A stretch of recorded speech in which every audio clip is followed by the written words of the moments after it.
بسم اللہ الرحمن الرحیم الحمد للہ رب العالمین والصلاة والسلام علی سید الانبیاء والمرسلین اما بعد۔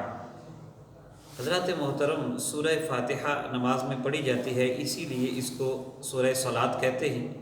نبی رحمت صلی اللہ تعالی علیہ وسلم کے ارشاد مبارک میں اس کی اہمیت کا بیان کیا گیا ہے۔ نبی کریم صلی اللہ تعالی علیہ وسلم اللہ تبارک و تعالیٰ کا ارشاد ہم تک پہنچاتے ہیں۔ مسلم شریف کی حدیث نمبر 878 ہے۔ اللہ تبارک و تعالیٰ فرماتا ہے، قسمت الصلاۃ بینی و بین عبدی نصفین، میں نے نماز کو اپنے اور اپنے بندے کے درمیان دو حصوں میں تقسیم کر دیا۔ وَلِعَبْدِي مَا سَأَلَ، اور میرے بندے کو وہ ملے گا جو اس نے مانگا۔ فَإِذَا قَالَ الْعَبْدُ، جب بندہ یہ کہتا ہے الحمد للہ رب العالمین، قال اللہ تعالی حمدنی عبدی، تو اللہ تعالی جواب ارشاد فرماتا ہے اور فرماتا ہے میرے بندے نے میری حمد کی۔ فَإِذَا قَالَ الرحمن الرحیم، جب بندہ الرحمن الرحیم کہتا ہے قال اللہ تعالی، تو اللہ تعالی فرماتا ہے اثنى علی عبدی، میرے بندے نے میری ثنا کی۔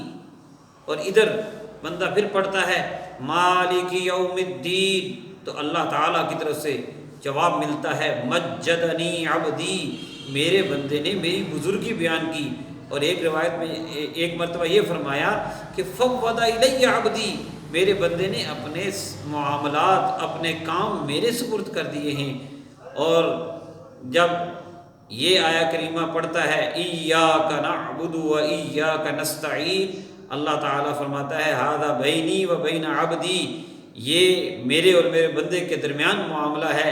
وَلِعَبْدِي مَا سَأَلَ، اور میرے بندے کے لیے وہ کچھ ہے جو وہ مانگے گا۔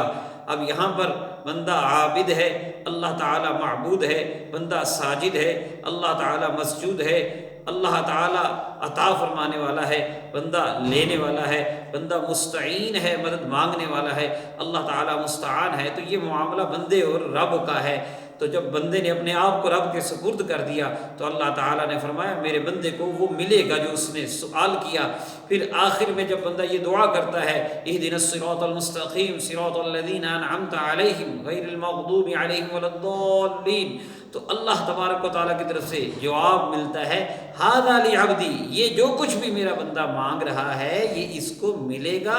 وَلِعَبْدِي مَا سَأَلَ، اور میرے بندے کو وہ کچھ بھی ملے گا جو اس نے مانگا۔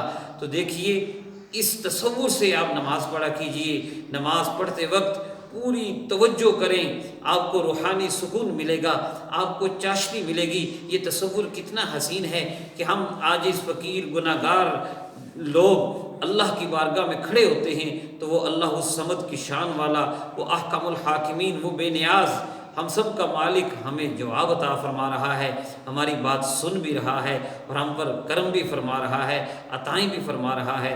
تو یہ تصور جو ہے اس سے نماز میں اور سکون ملے گا اور قبولیت کی معراج پہ نماز پہنچے گی۔ اللہ تعالی ہمیں ایسے تصور کے ساتھ نماز پڑھنے کی توفیق عطا فرمائے۔ وما علیہ الا البلاغ۔